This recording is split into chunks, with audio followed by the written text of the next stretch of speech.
si les dijera que hay una GPU de 6 GB GDDR5 de hace 6 años que se encuentra entre las 20 más usadas en Steam y que en 2025 les puede dar más de 60 FPS en Full HD, ¿se lo creerían? Bueno, mis amigos, no descrean más. Esa GPU existe y se llama GeForce GTX 1660 y quiero mostrarles cómo rinde en este video. Vamos a darle.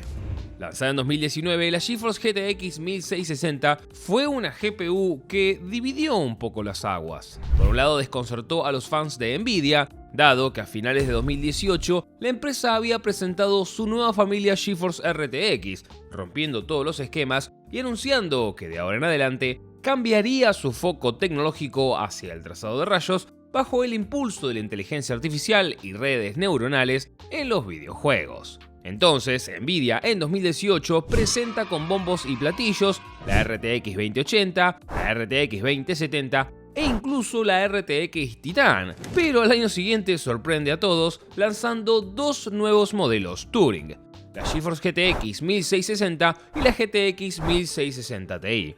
Como ven en estos posts de Reddit, chicos, eso dejó muy intrigados a los fans, que pensaron que las GTX iban a desaparecer. Pero al mismo tiempo, otros usuarios, sobre todo aquellos que no podían pagar los $500-600 que pedían por una RTX en ese entonces, celebraron que Nvidia siga apostando a una nueva familia de tarjetas de gama baja GTX sin trazado de rayos para todos los demás mortales.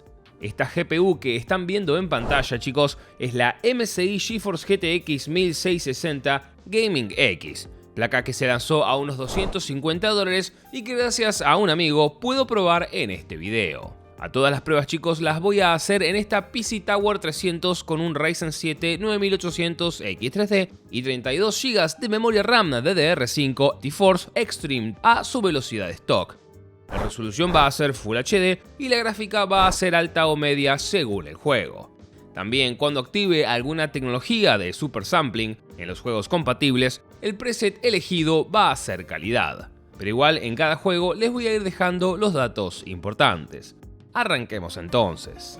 El primero es uno de los últimos juegos buenos de Ubisoft, el Assassin's Creed Black Flag. Mentira, Origins y Odyssey están piolas. Con la GeForce GTX 1660 y un Ryzen 7 9800 X3D, el Assassin's Creed Valhalla se movió de unos 90 a 105 FPS. Muy bien para una GPU de 2019. Con FSR activado en su modo calidad, los FPS se fueron a 120 a 130, un muy buen subidón, pero con el problema que están viendo en pantalla. Miren cómo Fidelity FX destrozó a mi muchacho. Horrible. Y seguimos con el Far Cry 6, chicos, un juego que solo se los muestro para que vean la diferencia de lo que me dio el test de benchmarking y el juego en sí. Está en la misma configuración gráfica en media, todo igual. El benchmark me tiraba de 80 a 120 FPS, todo hermoso. Pero cuando entré al juego con todo en baja y con FSR activado, el juego entregaba 15-16 FPS. Era injugable. Seguimos con los PG o Piperos Games. El primero es el The Last of Us Part 1. Como pueden ver en Full HD y calidad media, esta plaquita nos tira unos 40-43 FPS en promedio. Y eso en ambientes limpios. En combate o con enemigos en pantalla vamos a tener algunos frames menos. Ahora, si activamos FSR 3.1 en su seteo calidad, la cosa cambia y vamos a ver cómo los FPS suben a 50-52. Luego tenemos el God of War Ragnarok, otro juegazo pipero que con la GeForce GTX 1660 nos va a tirar de 56 a 63 FPS dependiendo la zona, con picos de 72-73 FPS. Al activar Fidelity FX Super Resolution en su configuración de calidad, pasamos a un promedio de 74-75 FPS con picos de 80 frames. Bastante bien, dado que en el modo calidad la imagen en este juego no se resiente demasiado. Y esto ya se los dije en el video anterior, pero de todos los juegos de Sony, considero que el God of War es en el que mejor implementado está FSR. Suma un 10-12% de FPS en promedio y la imagen no se resiente demasiado. Seguimos con la colorada mufa Aloy. El Horizon Zero Dawn se mueve a unos 50 FPS en calidad gráfica media, cae a 45 FPS y llega a unos 60 dependiendo de la zona, pero dentro de esos márgenes. Ahora, si activamos FSR 3 en modo calidad, Ya los frames suben a 65 y 70 FPS, pero con muchas partes de la imagen con un empastado horrible. En este plano pueden comparar bien la calidad y la nitidez de los detalles. Horizon Zero Dawn con FSR me hace acordar a tu tía, toda rota. El último pipero game es el Helldivers 2, chicos, y en este título quería mostrarles la diferencia de imagen con FSR calidad y ultra calidad activado. Como pueden ver, sin ninguna tecnología de super sampling activada, el juego nos tira unos 45 FPS en promedio, con una linda lluvia y unos efectos de luces y sombras en el personaje. Ya con la escala de renderizado en calidad y no en nativo, vemos que los FPS suben a 60-63 FPS y con ultra calidad tenemos unos 56-58 FPS. Y en este plano, chicos, pueden ver bien los recortes gráficos que hace el juego para llegar a ese frame rate. Nah, mentira, no era el último. ¿Cómo voy a dejar afuera al GOTY pajero de 2024? El Stellar Blade. Y acá, chicos, tenemos un tema, porque como pueden ver en una PC con una GeForce GTX 1660, no es posible activar ni FSR3 ni DLSS, así que los FPS son los que son. Sin embargo, mis amigos, ni FSR ni DLSS son necesarios para disfrutar de ese Q, esos 60-65 FPS en calidad gráfica media. Muy bien, Stellar Blade optimizado para el hardware de 2019. Toca ahora un indie que ni yo sé por qué lo sigo incluyendo en estas pruebas, y es el Palworld. Si ustedes, chicos, tienen un título indie que quieren que sume a estas pruebas, déjenmelo en los comentarios. Con la GeForce GTX 1660, el juego que Nintendo nunca se animó a hacer, rinde unos 55 FPS en promedio, que cae a unos 50 FPS cuando cagamos a palos a los bichos estos. Recuerden que Palworld sí ofrece DLSS entre sus configuraciones gráficas, pero la GTX 1660 no es compatible. Vamos con los juegos de Capcom, chicos. Primero, el Resident Evil 4.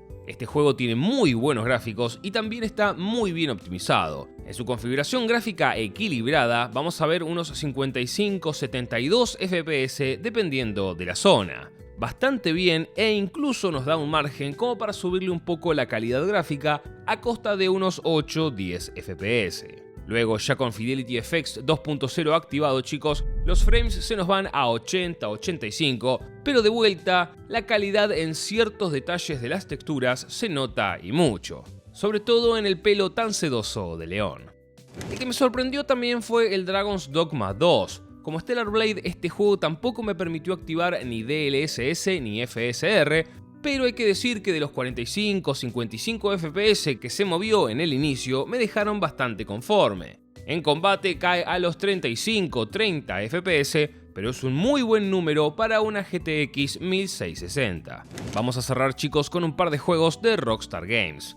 El primero es obviamente el Red Dead Redemption 2. En su test de rendimiento, bajo el seteo gráfico equilibrado, entregó unos 50 FPS en promedio, con picos de 65 y caídas de 40 FPS. Ahora, si activamos el Fidelity FX en su modo calidad, pasamos a una media de 55 FPS y unos máximos de 68 FPS. El último de los test, chicos, va a ser el GTA V y el seteo gráfico va a estar en alto. Acá, en todos los apartados de las pruebas, tenemos en promedio unos 160 FPS con picos de 200. Tenemos todavía mucho margen para mejorar la calidad gráfica hasta los 60 FPS. Como están viendo en este gráfico, chicos, excepto el Far Cry 6, que anduvo para el carajo, todos los demás juegos en Full HD entregaron muy buenas tasas de frames, con algunos ejemplos como The Last of Us restringiendo un poco el apartado gráfico, y otros como el Counter-Strike 2 y GTA V aprovechando todo el músculo del Ryzen 7 9800 X3D. Si bien a muchos de ustedes estos números pueden parecerles demasiado altos para una plaquita de 2019, tengan en cuenta dos cosas. Por un lado, chicos, muchos de estos juegos han sido optimizados para correr en la Steam Deck. God of War Ragnarok, Resident Evil 4 y ni hablar de Cyberpunk, que ya tiene un seteo gráfico específico para esta portátil. Entonces, por un lado, muchos juegos AAA que años anteriores hubiesen sido tildados de injugables, hoy gracias a FSR, DLSS y los bajos requisitos de las consolas portátiles le han dado a nuestro hardware más antiguo una segunda vida. Y por otro, chicos, el Ryzen 7 9800 X3D es una bestia de procesador y obviamente tira todos los números de FPS un poco para arriba. Si a ustedes les gustaría ver cómo rinde esta placa con un CPU de gama media, déjenmelo en los comentarios, así podemos hacer una continuación de este video.